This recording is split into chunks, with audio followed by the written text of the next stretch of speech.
Welcome back, everybody. Episode 3 of the Skyrim modding mini-series covering the development of my new mod, Arsenal of the Holy Light.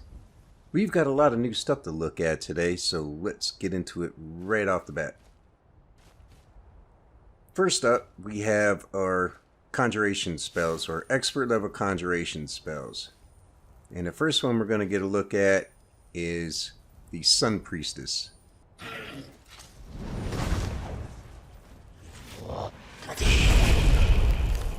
She's a high elf, wears temple priest robes, as you might expect. Oh man, these freaking guys. I'm going to get up another one to get rid of these guys.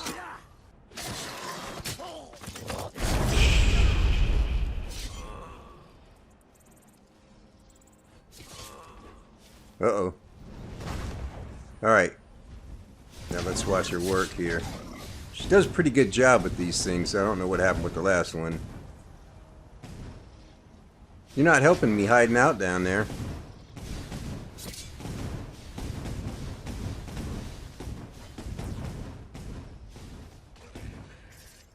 Come on, one more. There you go. Again, she's in temple priest robes. Female high elf. She has, she's an expert level summon, so she has an expert level sunbeam and expert level sunburst. And she has excellent groaning skills, as you can see. And she has a turn undead spell. I might get her a custom one, because right now she's got turn greater undead, which I think is up to level 21. I might give her one that works on undead up to level 26. It'll be a custom one.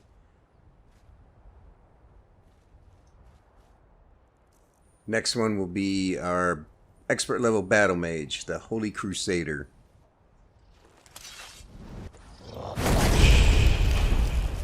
I think I figured out why some of those other ones didn't last too long the last episode. For some reason, if I summon them first and then go to consoles, they don't do very well. But if I go to console to command to bring up the target and then summon them, they do a lot better. Now, just like the other battle mages, he'll use his spells and then he'll switch to sword and shield.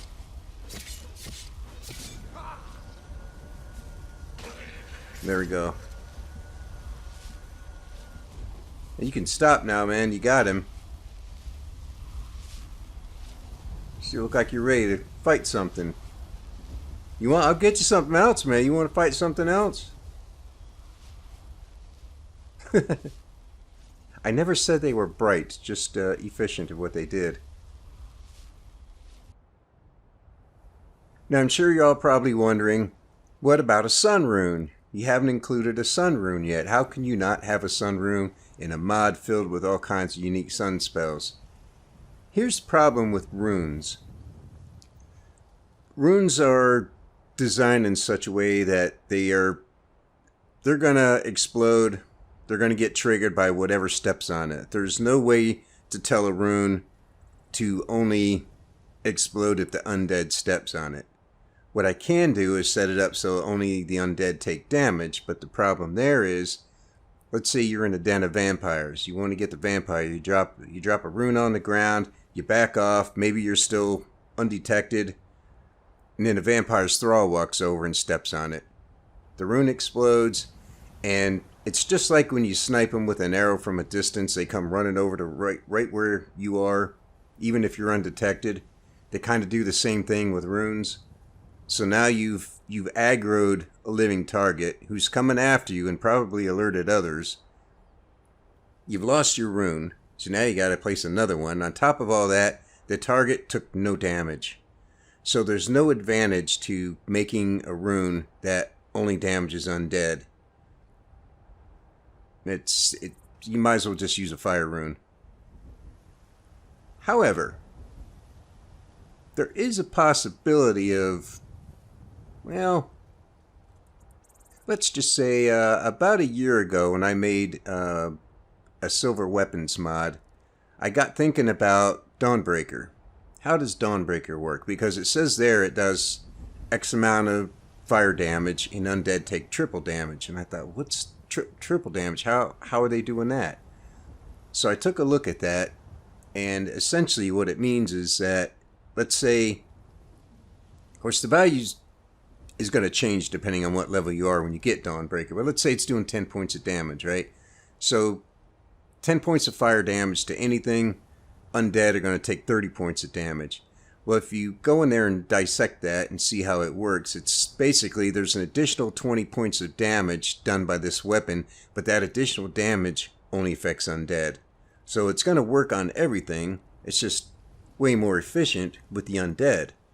And I got to thinking, I wonder if I can apply that same principle to a rune.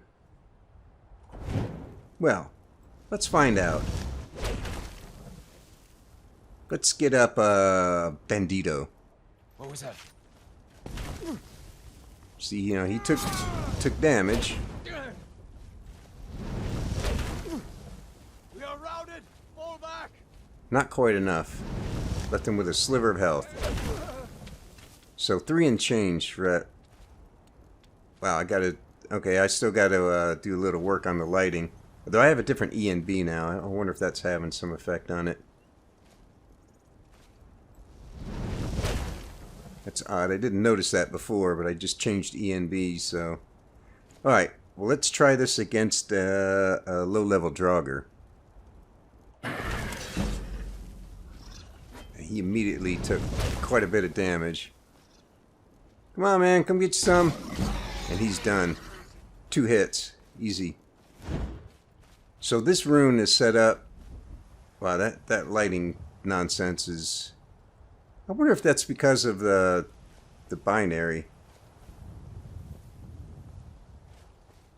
I don't know. I'll address that later.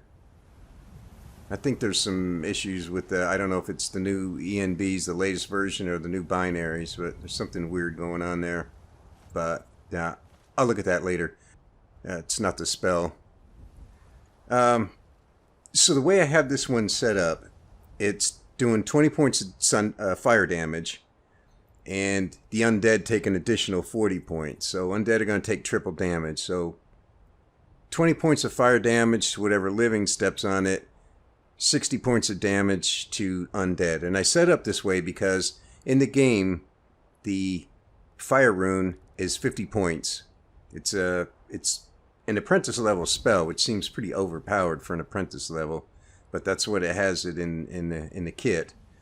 And it's a pretty expensive spell to cast, too. I know 50 points of damage sounds to me like more like adept level. I mean, the adept level fire spell is only 40 points.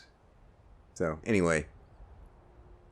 So, the idea with this one is that if a living target hits it, it's only going to take 20 points. So, if you know you're going up against, I don't know, bandits or Forsworn or something, you're better off just using a fire rune because this one's only going to do 20 points of damage. But if there's undead in there, this is going to do 60 points of damage, whereas a fire rune's only doing 50.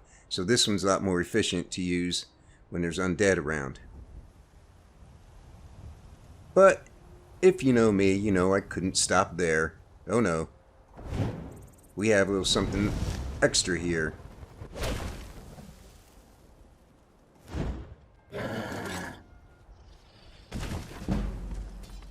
Now watch his health bar. This does immediate damage, just like the other one. This one's actually a little bit more. It's 30 points of fire damage and 60 points of sun damage. So the undead are going to take 90 points of damage, and you can see he's still burning. He's still, for a full 30 seconds, he's going to continue to take burn over time damage. Now if I drop another one, the burn over time won't stack. He'll still take damage. He'll take the immediate damage, but the burn over time won't stack, and that's by design. It looks like it's wore off now.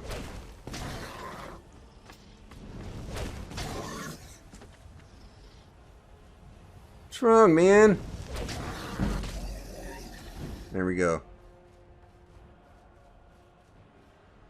Well, that light flickering is pretty annoying. Okay, well, I might revert to an older version of... this is re-engaged DNB. It's one I've used for a long time. So I might revert to an older version of that in an older ENV binary, but that's a matter for another day. Now, we have... So we looked at the 2 new conjures, we looked at the 2 new rune spells, and now we have... I've done some work with the interior, and there's some other things we need to look at, but we need to go inside to get a hold of them. So let's head inside and see what else has been done. So I spruced the place up a little bit. Got some hanging flowers. Finally got some plants in these planters right here. Some nice silver bowls, or gold bowls, excuse me. These are from a Sovngarde collection. And we've got some ferns and some vases here. A couple hanging planters there. And we've got some Elder Gleam saplings back in the corner. I put a shield on top of the coffin because, you know, even though it's a two-handed weapon, it's, you know, I felt like a shield belonged up there. And we have right here inside this display case the Dagger of the Righteous. You're going to want to grab that and bring it over here and disenchant it right away, because that one has a unique sun damage enchantment that's slightly better than fire. There's a base damage and a fire enchantment is 5 points. This is 6. May not sound like a lot, but if you double it, you're 10 versus 12. If you triple it, you're 15 versus 18. You get the point. It's more efficient. Of course, that enchantment only affects the undead, but again, it's more efficient than fire. So if you're going up against the undead, you'll want to use a weapon with that enchantment. But that's why the enchanter is there. So you can grab that dagger, disenchant it, learn the enchantment immediately, and not have to worry about losing it or accidentally selling it or anything. And we also have right here 48 of the Sunfire arrows. We'll take these outside and see what they can do. So we've got our spell tomes lined up all along here. Some of them anyway. And here's the 2 new runes. These, by the way, these weapons right here, these are static. These are just displays. They're just for looking at. But we've got staff right here. This is Novice Sunburst and Novice Sunbeam right here. We can go out and try these out too. These are what the mod is going to start you with, those 2 Novice level. And then we have the rest of the spell tomes over here. And of course, Invocation of Stendarr. Down here we've got some Heartstones. Let's grab a couple of those. And we've got 4 unenchanted staves here. Let's grab a couple of those, because we can make our own enchantments. Now, in order to enchant the new staff, you obviously need the unenchanted restoration staff and a heartstone, and you already need to know the spell. So if you're going to use that for one of the spells in this mod, we already have the spell tomes right here, so just read the book. Because you can see, not all of them come up here.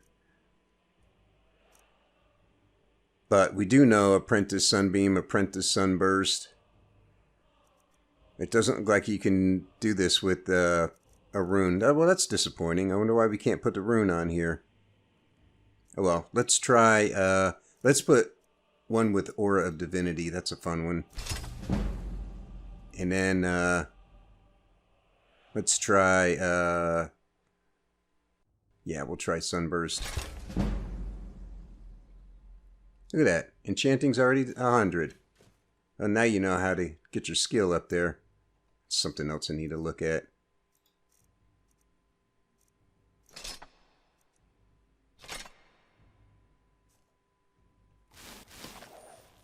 Let's go try these out.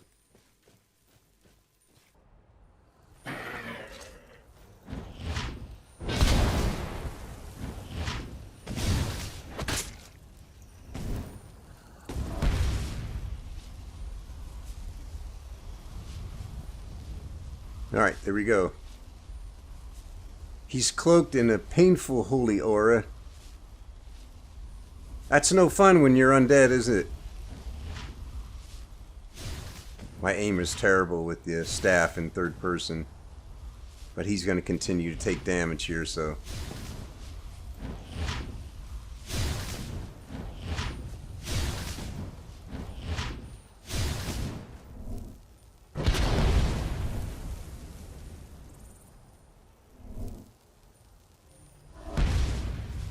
I'm not very good at using these things. You notice that?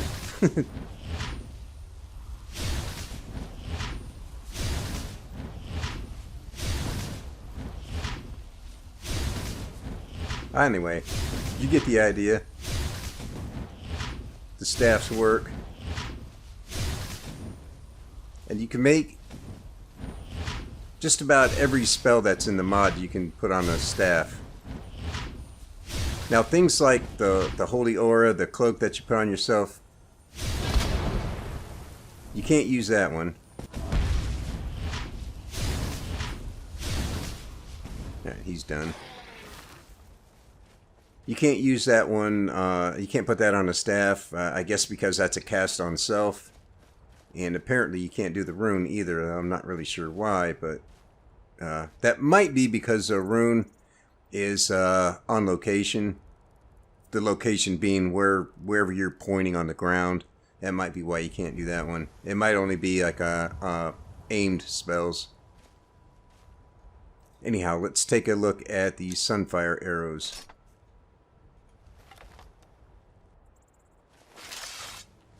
Figure we should pick on a vampire for a little bit.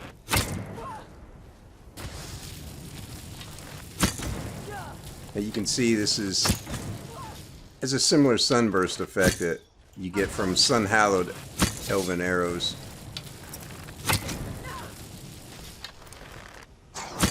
Now the arrow itself only does 7 points of damage, so you don't want to waste these on the living.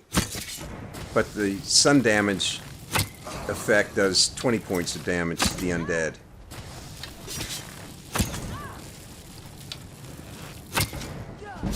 Now if you couple this with a silver bow, which is available in the mod,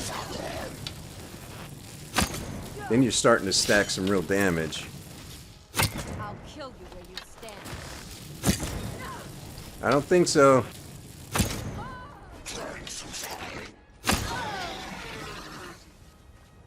There we go. Now you're going to have that sunburst effect whatever it hits. But I think this looks pretty much the same as the sun-hallowed elven arrows. But these are a little bit easier to obtain. Although not easy per se. The crafting recipe for these are 1 firewood, 1 silver ingot, 1 vampire dust, and 1 bone meal. And that'll get you 12 arrows. And now vampire dust is a little bit tricky to come by, but if you use these sparingly, you shouldn't have any problem with that. And you can recover some of them, like she's probably got a few on her. Well, I don't know. But, you know, like anything, you can recover some of your arrows.